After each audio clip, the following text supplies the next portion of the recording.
Welcome to today's History Sandwiched In program. My name is Jenny Peterson, and I am the Public Programs Manager with the Wisconsin Historical Society. A quick note that opinions expressed today are those of the presenter and not necessarily those of the Historical Society or its employees.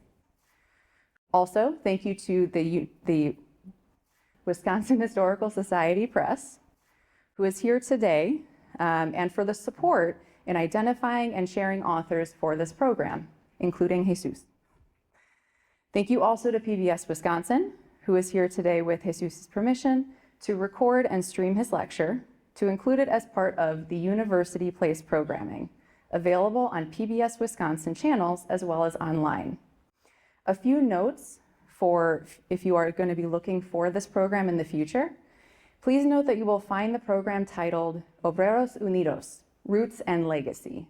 That is the title that you would put in the search bar. So now to the reason that you are all here today. Today it is an absolute pleasure to welcome author, historian, and activist Jesus Salas, who is presenting Obreros Unidos, United Workers, the Roots and Legacy of Wisconsin's Farm Workers Movement. Jesus' presentation today is based on his book, Obreros Unidos, the Roots and Legacy of the Farm Workers Movement, pictured here, a recipient of not just one, but two publishing honors, the 2024 Benjamin Franklin Award for Multicultural Books and the 2024 Hamlin Garland Prize in Popular History. I also want to take a moment to spotlight a documentary based on Jesus' memoir titled Roots and Legacy. This documentary is associated with Adelante and presented by Milwaukee PBS. It is premiering and available for viewing this month. To learn more about that program and to learn some more history about this, topic, please do check out milwaukeepbs.org. And now I am finally getting to your bio. There's so many good things to share. Jesus Salas founded Obreros Unidos and was the first Latino CEO for United Migrant Opportunity Services. He taught bilingual courses at Milwaukee Area Technical College for 2 decades, was a lecturer at UW-Madison and UW-Milwaukee, and later served as UW System Regent. Salas lives in Milwaukee, where he continues to be active in Latino community organizations. Salas is a third-generation migrant worker and was part of a stream of individuals and families that seasonally journeyed from the Texas borderlands to the Great Lakes to harvest a wide variety of crops that fueled the agricultural economies of this region. In riveting detail, he describes the brutal working and poor living conditions in these migrant camps.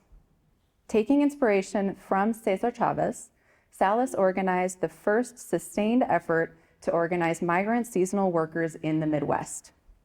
This transnational movement went beyond the fields to have a lasting impact on building sustainable, urban, community-based organizations in Wisconsin, providing needed social services and empowering Chicanos and Latinos to access and take advantage of programming at post-secondary institutions in Wisconsin, including UW-Milwaukee and UW-Madison.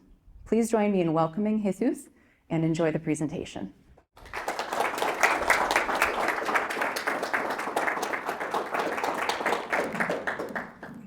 Thank you very much. Thank you, Jenny. And we'll start with some maps. Here we have 2 maps. The one on the upper right is a map of the Texas frontier in the 1840s. And the reason I include this is because I'm showing the first generation of migrant workers, or that is my grandfathers migrating from the state of Coahuila to the state of Texas. At one time, by the way, these 2 areas were one state of the states in Mexico. You can see how they were joined. My grandfather was made his way through that community up in the northern part of the lower map, or that is the state of Coahuila, Piedras Negras, or translates in Spanish, black or rocks. The border town in the Texas side is Eagle Pass. He travels approximately 35 miles to the semi-arid lands between the Nueces River and the Rio Grande. artesian water has just been found, and they're recruiting Mexican laborers to come in and work in the area. And as this is the beginning of the three generations, because he homesteaded in this area called the Winter Garden. And the reason they call it the Winter Garden, and these are four counties that I'll show you a census map so you can see the growth of this area, is because they can grow crops when no one else can, or that is, they converted this semi-arid land into a garden, this whole four county areas. And I was born, and my grandfather homesteaded that area that is covered in red. On the census, you can see when he gets there in the early 1900s, he crosses the border in 1906 in Zavala County. We're the last county in the map from left to right. And these are huge areas that we're talking about. The area in Zavala County is almost 800,000 acres, and there was only 792 people. So it is a huge tract of land. But look at the population increase between 1900s and 1930. So that is, it goes from less than 1,000 inhabitants to over 10,000. And of course, two reasons principally: the Mexican Revolution begins in 1910, and the chaos that follows after 1910 until the early 20s, and of course the out-migration of the northern part of Coahuila. By the way, most of the migrants that are coming into the southern part of Texas that we're talking about are from the neighboring states, Coahuila and the northern Mexican states. This phenomena of people coming in from Central America and crossing the border was unheard of at the time. Even folks from the southern part of Mexico, there was internally there was no migration. Most of the folks that were coming across the border were from the northern states, in particular the state of Coahuila, that shared a lot of commonalities with the state of Texas. Is at one time they were joined. Now, after the 1930s to the 2006, you'll see the population levels out. Actually, it continues to grow, but there's so much out-migration that is going on that it actually stays the same. That is, people are moving in, but as many people that are moving in are people moving out also. And you'll see when I show you another map of the what would eventually be called the Midwestern Migrant Stream, there will be over 100,000 migrant seasonal workers coming from this area into the Great Lakes region. So this amount of people that we're seeing here, 10,000 from Zavala County, La Salle, Frio, and Dimmitt, does not really depict the amount of people that are coming through the borders and into the Great Lake region. When the third generation, when I spent 10 years as a migrant worker, there were over 100,000 migrant workers coming into the Great Lakes region. Into the state of Wisconsin, there was 15,000 of us coming, over 5,000 of us into the central Wisconsin area. Now, there are a couple of things that we want to just touch upon. The Great Depression just dislocates this whole settlement that had been going on for the last 2 decades. And of course, the Republican candidate for president is talking about this massive amount of deportations that he wants to undertake for the immigrants in this country. I don't know exactly how he's going to do it. There's over 60,000 Latinos, and 25% of us have someone that is undocumented in the family, but we'll see. But there was, at the time of the Great Depression, Mexicans were the scapegoated for the Great Depression, and there was a repatriation. And then the schizophrenia of the immigration policies will change, and you'll see when the Second World War starts in the beginning of the 1940s, there is a need for manpower, so we make a treaty with the United States, and the so-called Bracero Act, or the guest worker, Mexican workers will be recruited to come in and help us while our men and women are in uniform. And then lastly, the rooting of apartheid. That is a system of segregation that is established during this period of time, or that is during the Great Depression in my generation. I want to touch upon that also. These are pictures taken by the Farmer Service Administration. You can go into the internet and find these and other images of the poverty, of the malnutrition, of the sickness, untreated sicknesses. I selected these two because there was a photographer that came to our hometown in the 1930s. So these are pictures of my community. These are pictures of, on the one on the left, I wouldn't even call this a home. I call this a shelter because it's just a makeshift shelter for the migrants that are coming in. We still had, in my generation, still had adobe structures, dirt floors, etc. And that's what you have on the image on the right-hand, upper right-hand column, where that is a grandmother and a grandchild heating themselves. And that's the way we heated ourselves in my time, that is in the late 40s and 1950s. We would burn mesquite outside, bring the coals inside the home, put some dirt, 3 or 4 inches of dirt in the bathtub, and then put the coals on top, and everybody sitting around the bathtub heating themselves. One of the questions was, well, weren't you concerned about carbon monoxide? The windows were so drafty, the doors were so that we didn't have to worry about air, fresh air coming in. This is a picture of the repatriation, and this occurred between the Depression, that is, in 1929 until the late 30s, and we don't know exactly how many people were deported. I've seen data from 500,000 to over 2 million, but of course the problem was that the Mexicans were blamed for the economic downturn and the loss of jobs, and they were repatriated. And really, the term repatriation is not an appropriate term, because most of the children and youngsters that you see in these pictures were born in the United States. They weren't repatriated. And of course, as I indicated earlier, during the Second World War and the scarcity of workers, there's a treaty with the United States and braceros, male workers, guess braceros from the word brazos, right? As some of you that know Spanish know the term. And you see during the war, and I've done some research on this topic, during the war, only about 40 or 50,000 braceros are coming into the United States. The Mexican government didn't want to send braceros into the state of Texas because of the maltreatment of the native Mexican Americans, but eventually they conceded after a couple of years. But look at after the World War, when the economic boom, we're bringing hundreds of thousands of braceros.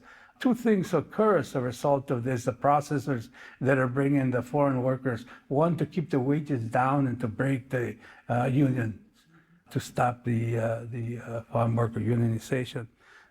Just a couple of shots.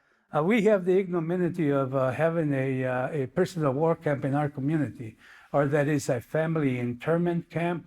What to do with the prisoner of war camp after the Second World War?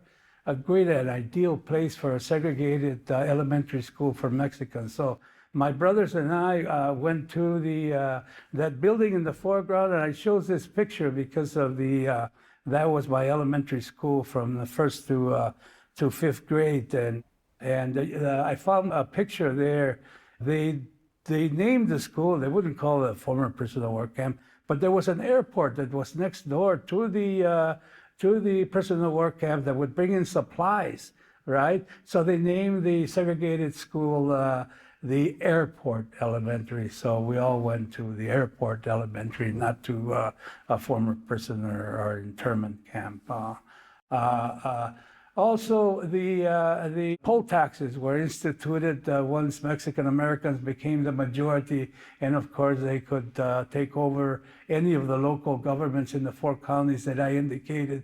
So my grandfather, I have poll taxes from 1913, 1915, 1919, and the 1913 were kind of unable to be read. And then I found the 1957 from my mom and dad. So for 4 decades, Mexican Americans were kept out of the political process by the charging of poll taxes for each adult member. Now, I don't know who my grandfather voted for or if he voted, but the reason that it was instituted was to prevent them from participating in the political process. So he was like a walking around target when they found out that he and some of his neighbors were paying poll taxes. Well, the Great Depression and the working conditions, including the conditions of segregation and maltreatment of the Mexican Americans, initiates a migration. I have this map, and the spot, that red spot in the middle of Texas, that's at Winter Garden area that I indicated to you a little bit earlier. You can see how it spreads out into other areas, or that is my wife's family used to go straight up, now present day Interstate 35 into the Dakotas, in between the Red River Valley, between the Dakotas and Minnesota. You can see some of them went to Florida and then joined the migrant stream up and down the Atlantic seaboard. Others would go into the Northwest or up and down the Pacific coast. But we came primarily to the Midwest, and the first stop that we made was the harvesting of asparagus in Henry, Illinois. Then we would go to Hohen and Thinning sugar beets in Hartford, Wisconsin, before herbicides and planters were the technology was made available, so they could space the sugar beets and other crops, and you didn't have to thin them out.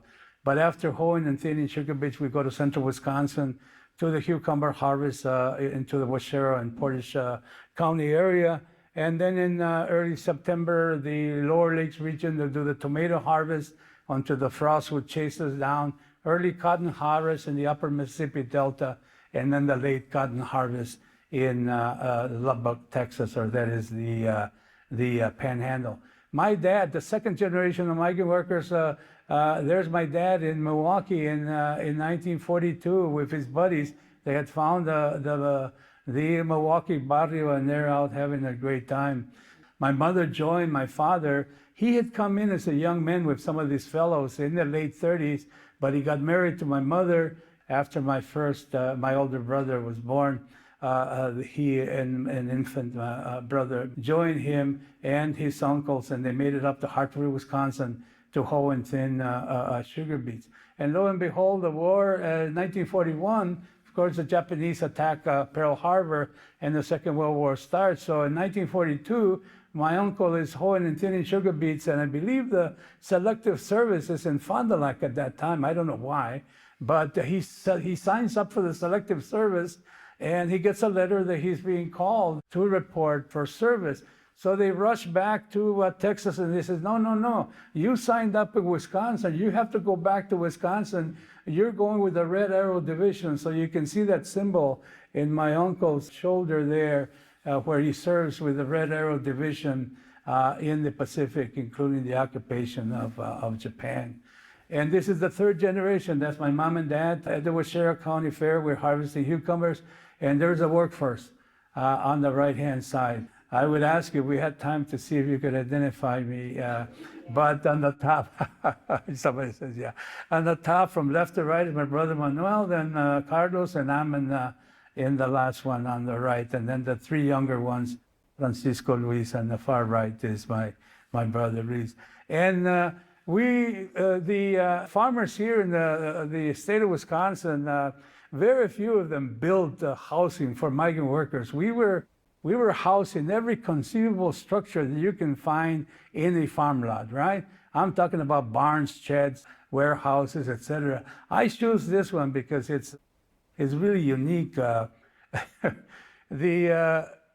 hope some of your youngsters don't take my remarks to heart, but in the following remarks. But we go great cannabis here in the state of Wisconsin. During the Second World War, when the Japanese take over the Philippines, we can no longer get Manila rope, which was used for the United States Navy. So where are we going to get rope for the United States Navy? So they did an analysis and they built half a dozen of these hemp plants in the state of Wisconsin to develop the fiber to be able to provide the Navy with the rope that they needed. What to do with the industrial hemp plants? Housing for migrant workers. The first 2 years that we came, that's where we lived. And the only saving grace about this is the only place in the 10 years that we ever went that we had hot water. Of course, we had to all shower bare ass in front of strangers that we'd never met, but other than that, it was great. It was really noisy because it was built, this cavernous, multi-story buildings, plywood on every 8 feet there were a unit, and of course there were 6 of us. I showed you the picture, my brothers and I, and my mom and dad. So we occupied 2 of those units, and every time we opened up, the plywood hit in the door. It was just noisy, and this was, if it was a rainy day, and then all the children in the middle of these cavernous buildings because the units were on the side. So that was really, like I said, the only saving grace was that we actually had warm water to bathe. This was a hoeing and thinning of this, I think this is cucumber. Yeah, this is cucumber plants, and this is the long hoe.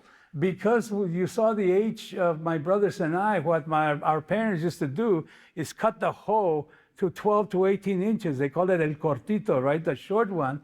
And then we had no strength in the upper part of the body, so we hoed and thinned sugar beets, cucumbers, whatever the crop was, using the hoe. Of course, it's back breaking. I talk extensively about the work in the first part of the book. As I told you, the different schools that I attended, my father and my parents were insistent that we were not going to have a 4th generation of migrant workers, and he put us everywhere we went. We were enrolled in school. I was telling the young man that's sitting in the back there that I went to 3 different schools during the school year. And this is the asparagus harvest. I went to school in Henry, Illinois, in Waushara County. I went to school in Wautoma High School. In Crystal City, of course, my hometown, I went to school in Crystal City High School. So I graduated from 8th grade in Henry, Illinois. And I got a completely different perspective about life in general. Whereas in Texas, I never sat in the classroom with somebody that wasn't a Mexican. Even after 1955, after the picture I showed you, that was 1954. In 1954, the Supreme Court orders the school desegregation. So I went to the desegregated schools in Crystal City, Texas. We were all in the same building, but here's the way they integrated the schools. There was 6-1, 6-2, 6-3, 6-4, and 6-5. The non-Latinos were in 6-1. Some of the Latinos and Anglos were in 6-2. All the rest of us were 6-3, 6-4, and 6-5. We're in the same building, but I never went to school with anybody that was a Mexican until I got here, and then to be invited to on Sundays with my friends. There's a picture that I have. I won't show you, but I met this young woman by the name of Tony Booth, and she was in the 8th grade graduation picture, and we're dancing after the graduation. There's a picture of Tony and I dancing after just something, 2 young folks dancing, but something that was completely by custom and by law prohibited by law in Texas is going on here in Henry, Illinois. So just as an example, that had a lot to do with my orientation in a very positive way. Well, I returned to the migrant camps because I graduated from Watoma High School, attended school just for about a year at Oshkosh State. At that time, I was behind because it took me years to catch up to a level, and I only went for about a year and a half because the venue for a successful relocation was a small restaurant in downtown Watoma, just 6 or 7 tables. The owner of the restaurant had hung herself in the kitchen, poor woman. And nobody wanted to get in. And here my dad says, "Oh, what a great opportunity." I said, "Dad, you're not serious. We're not going to go in there. It's empty. Nobody wants to go in there. The lady hung herself." And here we go, making tacos in central Wisconsin. And I'm waiting on tables, and somebody comes over in a suit and says, "Are you one of the Solaces that used to be a migrant worker? Can you take us to the migrant labor camps? We have a demonstration program for child care services." So here I am. And for the next 3 years, we have this demonstration program in Red Granite, Wisconsin for child care. And for the next 3 years, working in child care centers. Then in 1965, a federal grant makes available United Migrant Opportunity Service to provide child care centers for migrants in the state of Texas. By the way, is still going on. But it returns me to the labor camps. And of course, I had been working alongside these workers. And this is where the union starts, because for the first time, people start telling me, "Oh, Jesus, this is what's going on. We're not getting paid." Here I'm talking to them about getting the kids out of the field and sending them to school. And they're telling me about not getting paid properly, the problems with the housing, injuries in the field, etc. And then the other thing what did I do? The other thing, there we go. The other thing that occurs in 1963, my hometown, the Mexican Americans obtained a franchise. And they conduct what Professor Shockley from the University of Wisconsin-Madison calls a political revolt in a South Texas town. By the way, that's a book, okay, by Professor Shockley and UW-Madison. And there starts a political revolt. So I start going back. The return to the labor camps and the political revolt occurs before my orientation and my organizing of farm workers. So just to give you an idea that I didn't go back immediately and start organizing farm workers, there were a number of events that occurred. One of them is that on the 4th year of working with this child care programs, etc., somebody brings me a paper from California. And he says, "Hey, look what this guy by the name of Cesar Chavez and Dolores Huerta in California are doing. They're marching from Sacramento, from Delano to Sacramento, protesting the working and living conditions of the grape workers who were on strike in Delano." And I said, "That's what we need to do to start changing." Because I've been working 4 years now, 10 years as a migrant worker, 4 years, trying to improve their working conditions by working with their families and children, and it wasn't working. So here we go. We're going to organize a protest march from Watoma, 80 miles to Madison, Wisconsin. I was afraid because I was afraid that the way that I knew the workers were treating the migrants, that if we organized a protest march, those families would be thrown out of their labor camps. So we did juntarnos para ser oídos, the top sentence. Let's get together to be recognized. Hablar para ser oídos. Let's speak to be heard. La raza tiene causa. Our people have a cause. Notice there's no locations, there's no date for the rally, because we're going to have a rally in order to get volunteers to participate in the 80-mile march. And this is the only way we can do it without letting anybody know what is going on, except ourselves, because it's all done by word of mouth. Except the Catholic priests that allow me to use a former parish hall in order for the union to meet. So here we are, hundreds of people show up with the little poster, and this is the rally, and we get several dozen. This is really something. There's a question. Once you see the marchers on the next picture, where are the women? And I said, when I'm up there asking for people to march, we're afraid to include women in the march. You shouldn't have been. And I said, well, we were at the time, this is 1966, and we only asked for male participants to come up, and it was 80 miles, as we're going to walk 20 miles a day. There were no sanitary facilities, nor did we have any. It was going to just on the side of the road kind of a thing. So you see the pre-Columbian eagle of Chavez there, kind of crude, and underneath it, Chavez allowed me to use NFWA, which was the name of the farm workers at that time, the National Farm Workers Association. So here we're demanding just the enforcement of the, Wisconsin had some of the wonderful social legislation that few states had. We had a minimum wage that covered migrant workers. We had a housing code that covered migrant workers. We had workmen's compensation that did not exclude, but it wasn't enforced. So the first part of this organizing was to get the enforcement of these laws. The canning companies in the area after the march thought it was like a call to arms. People here at this potato processing plant, oh, Jesus used to see the problems that we're having at this potato processing plant. This is in Elmwood, Wisconsin. This is the James Burns processing company.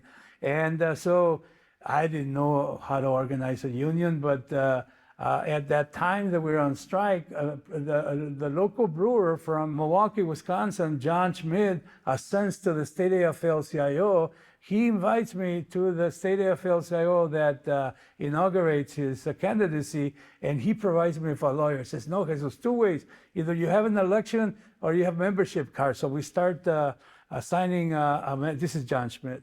We start signing membership cards. The processor finds out about them, and he has the workers sign an affidavit that they don't belong to the union. And if they don't sign it, they get fired anyway, just like saying they belong to the union.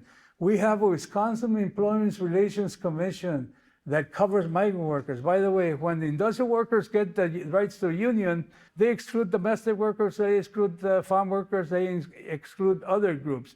The only two states in the union that the farm workers can organize legally, the state of Wisconsin and Hawaii. So we're the only ones in the continental United States that can organize legally a union. So I complained to the Wisconsin Employment Relations Commission, and I didn't know how it works, and it takes months. This isn't until we complain and they don't get heard. This is in October. They don't have a hearing until 12/15/1966. Most of the workers can't hang around for the hearing, but we convinced 2 or 3 families to stay so they can testify about the mistreatment. And the Wisconsin Employment Relations Commission finds James Burns unlawful interference, unfair labor practice. So now we're in the books. So we continue organizing farm workers with the support of John Schmidt in the picture that I just showed you. And what do? We start organizing cucumber workers. So we go after the multinational, after Libby McDonald Libby, and now that we got a mouthpiece, right? We say, all right, why don't you don't go out on strike, because you'll get your workers fired like you did in the potato processing plant for not showing up to work. Do a walkout during the noon hour. That's their right to be able not to be at work during the noon hour, and then call for an emergency hearing of that same agency that heard you last December so that you can get a vote. And we win the certification election 405-8. And I'm sure those 8 were errors, because we had the unanimous support of the farm workers. Well, I just want to show you just very rapidly what kind of union we established, because we didn't have very many resources, but I'll show you. Because the only organization that I had any experience, I had never belonged to a union, but I belonged to a mutual aid society, because that was the only organization that was allowed under apartheid in Crystal City, Texas. So the Mutual Aid Society was a funeral society that handled the burial of the Mexicans in the city of Crystal City. And it was a benevolent, it was a dues-paying organization. That's what we need to do. But it doesn't mean it's going to be a dues-paying membership organization, a benevolent society. So this is what inspired me about that. We published a newspaper, La Voz Mexicana. Here we are selling the newspaper in downtown. Isn't it a great picture of that youngster barefooted selling the newspaper La Voz Mexicana? Fred Kessler, assemblyman from the Milwaukee area, helped me organize a group of about half a dozen lawyers to come up and get this Wisconsin legislation to be enforced. Filing minimum wage complaints, filing workmen's compensation, filing complaints under housing conditions. And there's Alan Sampson there standing in a white shirt. And the gentleman that's raising his hand is Michael McCann, who just graduated from Harvard and eventually would become a district attorney for the county of Milwaukee for the next 20-some years, taking the oath of individuals. I had been going back and forth in Madison because that's where the funds came from during the years that I worked in the daycare centers. And I met this wonderful woman by the name of Elizabeth Brandeis Rauschenbusch. At that time, the university hospitals were tied with the University of Wisconsin. So we had a reception to raise funds from migrant workers. And this doctor by the name of Dr. Goodfriend showed up at the reception. And we were talking about health conditions and the lack of, he said, you know that we have a blue bus. There is a STD epidemic that is going on here among the students at the University of Wisconsin in Madison. And we have the blue bus and we take it over and we park it over on Mifflin Street, but it's a whole laboratory. And why don't you find me a place in Wautoma and we'll open up a clinic and we'll do analysis, blood tests, x-rays, whatever. And here we go. That's the bus right next to the Parish Hall. They open up. By the way, 50 years later, still going on. It doesn't look like that anymore. It's a huge complex. But that's Dr. Goodfriend, medical students, interns, etc. They would do the analysis, the intake at the Parish Hall, and then they would do the testing inside the bus. And that's actually the bus where that takes place. We opened up a gasoline co-op because as soon as the migrants came in, all the prices of gasoline would come in and the workers wouldn't have any place to change the oil and take care of the vehicles. So this place was empty, and we opened up a co-op. You had to be a member, and you got, look at the price of that gasoline in 1968, huh? 31 cents a gallon, huh? And they were making money out of that, so you can believe that. But there were a couple of things that happened that got us involved, and not sidetracked, but got us involved. Eva Valenzuela, on the left-hand side of that picture, was wearing our button, our union button, Obreros Unidos, and she was working for John Wilcox, who was the assemblyman from the area. By the way, later named by Tommy Thompson to the Wisconsin Supreme Court, to get an idea of how kind of a Supreme Court justice he was. He fires his family for wearing a union button in the labor camp, right? And so we set up a tent city right by the downtown park of Wautoma. He said, any other people that you fire for being union members, we're going to fill the whole doggone town full of tents. I said, so it's up to you. You want to keep on firing migrant workers to a member of the union? And Eva, just a courageous woman, she would, for the next couple of Saturdays, we led rallies on behalf of people wearing their union buttons and attended by families. You can see both. I have another picture of that. There were so many children that would show up that we had to have treats with them just to keep them occupied during the rallies. And remember that election that I showed you that we won 405-8? Libby, instead of negotiating over the 700 workers in that 3-county area, moved their operations out of state.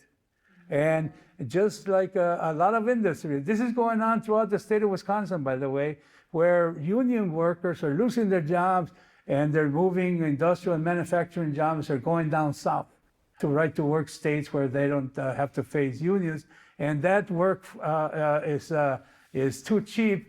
They go across Mexico and into Asia eventually in order to avoid paying workers due wages. But here we're trying to force Libby to come back to the negotiating tables and sign an agreement, but they refuse to do so. So finally, Chavez tells me, Lucas, so you're doing a great job, but this is your 4th year and you still don't have a contract. Why don't you help us get a contract in California? And once we get the grade, we both started the same year. Well, once you get the contract in California, then I'll come back to Wisconsin and help you get yours. I believed him, right? Who was supposed to know that Great Boyka was going to go on for 5 years, all right? But anyway, here goes Jesus Salas to Milwaukee to organize a great boycott. Father John Maurice at the Archdiocese-funded Centro Hispano host us in the back room there to run the great boycott. And here he introduces us at a mass. Are you sure, Father, that it's all right if I go up there? We're all wearing the Thunderbird symbol of the farm workers. Yeah. We just want to introduce you to the community. Okay. What is going on in Milwaukee? They've been marching for the last 2 years for an ordinance of open housing. So here we have an intersection with the farm workers and the civil rights movement in Milwaukee. And Father Grappi and I become close. And here in front of Cole's Food Store, very few people know that Senator Cole's family kept us out in Cole there for months. He wouldn't take his grapes off the table, but that's another story. Father Grappi tells Jesus, you're doing a great job. You got the leaflets going. You tell people not to buy grapes to, when they go into the store, write to the growers, to negotiate with the farm workers. But you gotta do something different. What is that? A little bit of a direct action. What is that? Well, go to the doggone parking lot and stop the customers from coming in. Why do they have to go into the grocery? Well, that's a great idea, right? So anyway, this is what's going on in the Black civil rights movement. These are the tactics that they're using. Well, to make a long story short, we get a little bit of direct action and we get thrown in jail. But we don't know anything about getting arrested. You never want to get arrested on a Friday night because you have to stay there until Monday, when there's no judges that adjudicate issues on weekends. You don't want to do it without the mouthpiece. You want to let lawyers know if you're going to be doing some direct action and lead to an arrest. You want to have a lawyer handy, right? You want to have some money because they're going to charge you bail. Otherwise, they're not going to let you out. So here we go. Anyway. But these are some of my heroes. These are some of the individuals that helped me in the North Side, that is from right to left. Assemblyman Lloyd Barbie, an attorney, and sued the Milwaukee Public Schools of desegregate. Val Phillips, just an extraordinary woman, the first African-American to sit in the Milwaukee City Council. Orville Pitts, Milwaukee County Supervisor, all of them wearing union buttons and supporting Obreros Unidos. And Lloyd helping me out in the rallies that we're having as a master of ceremonies, integrating rallies both for Latinos and for African Americans. And while we're down there, that agency that I told you got funded for daycare, United Migrant Opportunity Services, well, they had, this is part of the war on poverty that began with Lyndon Johnson and President Kennedy, and the maximum feasibility of participation by the poor, right, was not being followed by UMAS. All of the top administrative positions were non-Latinos. There was no members of the board. There were migrant or former migrant workers. Come on, Jesus, help us. To make a long story short, I did help him. And what did the non-Latino administrators do?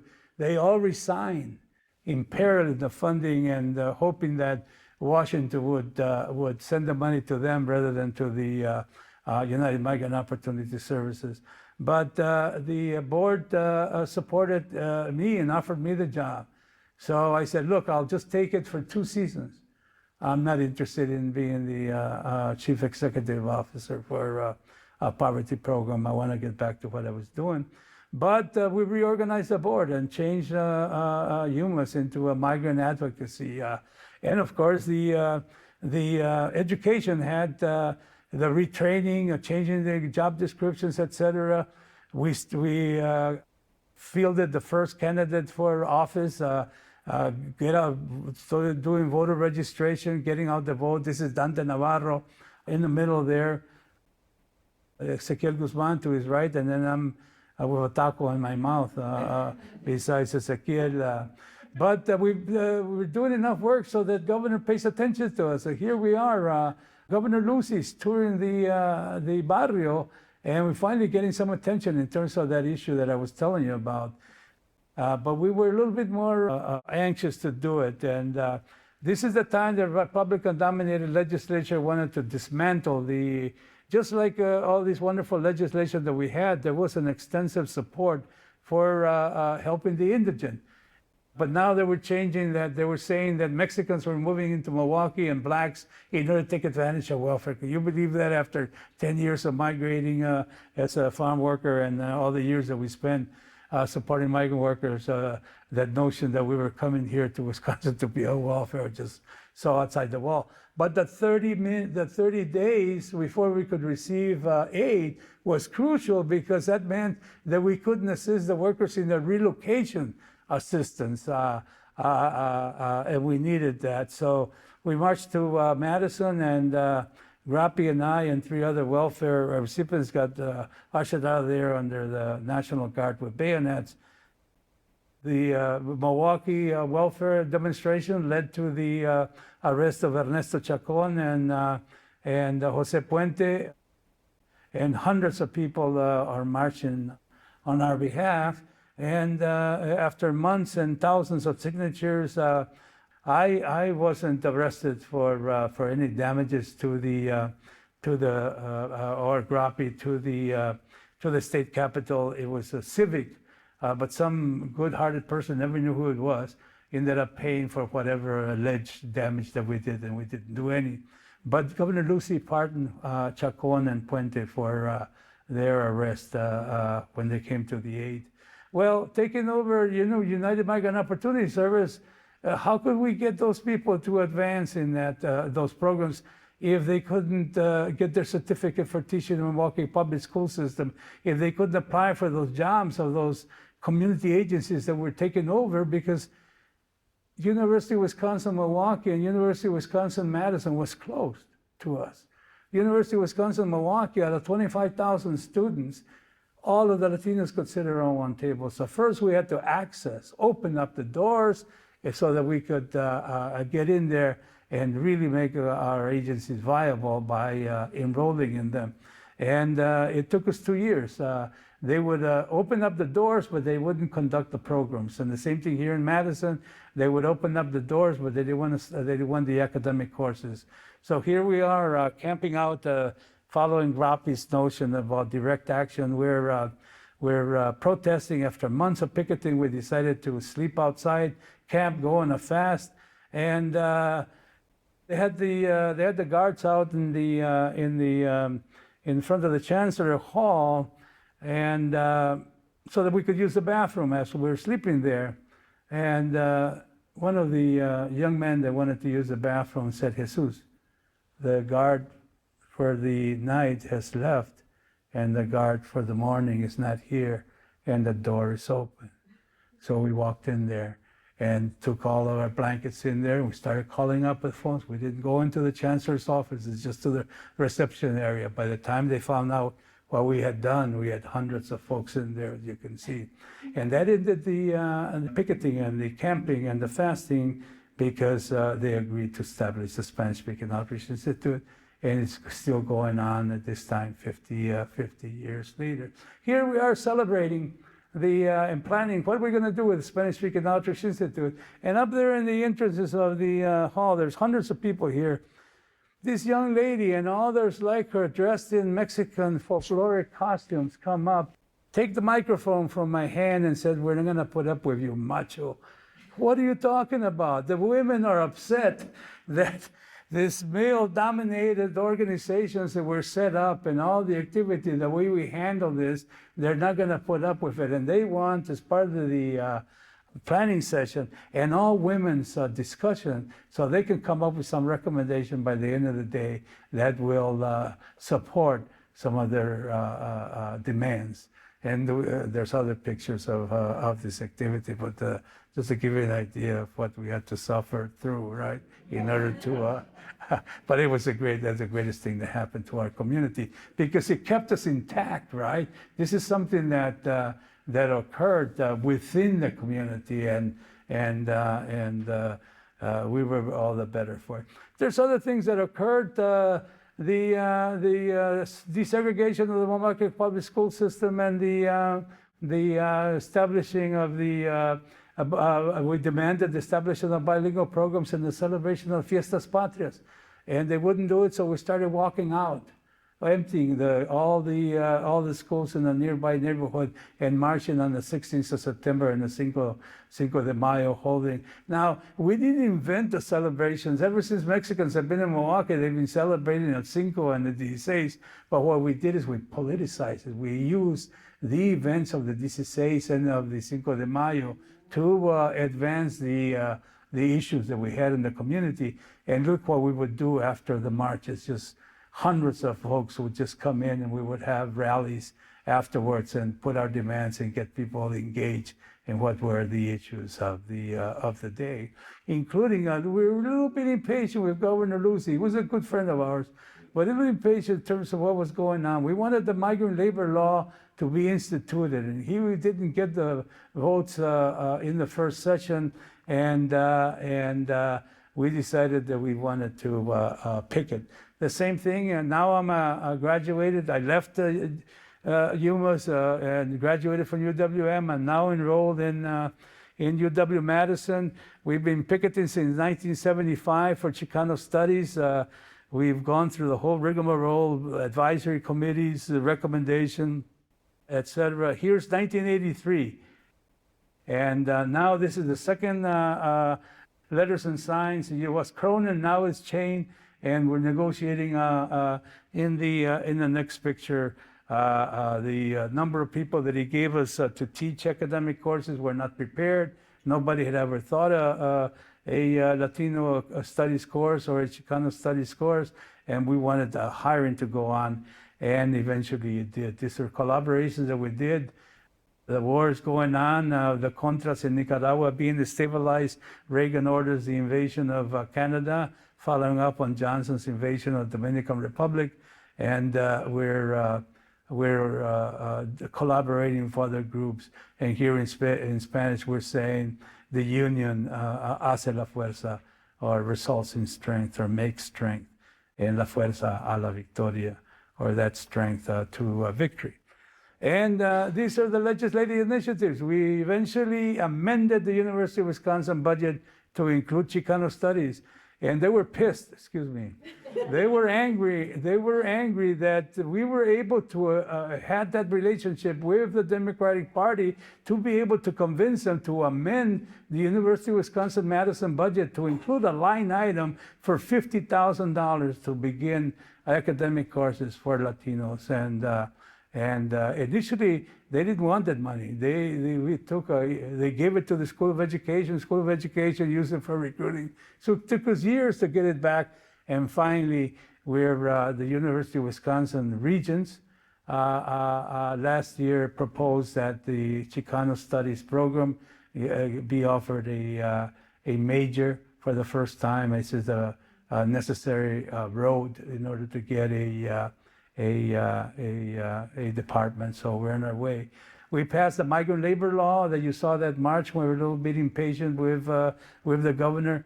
The Chinese students in San Francisco went to the Supreme Court, Law versus Nichols, and they said that anyone with those issues having to do with a native language had to be those schools had to be instituted bilingual program. So we pursued and instituted a bicultural bilingual bill, and it passed. And the migrant tuition bill in 1984. The first three were done in the 70s, and the last one we completely MECHA. This is MECHA, the student organization, passed the migrant tuition bill. Anybody who's worked from 3 to 5 years as a migrant worker should be considered for qualifications of residency as a state of Wisconsin resident. That's a migrant tuition, which was the precursor to the DREAM Act, or that is children of the undocumented who are qualified. The mere fact that their parents are not documented, if they graduate from a bona fide high school and are qualified, should be admitted for residence as residents. And we finally got Governor Doyle here to pass it, and Voces de la Frontera leader Christine Newman Ortiz is to the governor's right, and I'm to the left. But the Republicans rescinded the bill in 2010. Governor Walker rescinded the DREAM Act, and also took away the opportunity of undocumented to get licenses. So here are University of Wisconsin students demanding licenses for the undocumented if they are able to pace a safe roads test, the stopping of the INS rates, and tuition remission for children who are qualified can come in and enroll in the UW system. And that's the end of the road here. So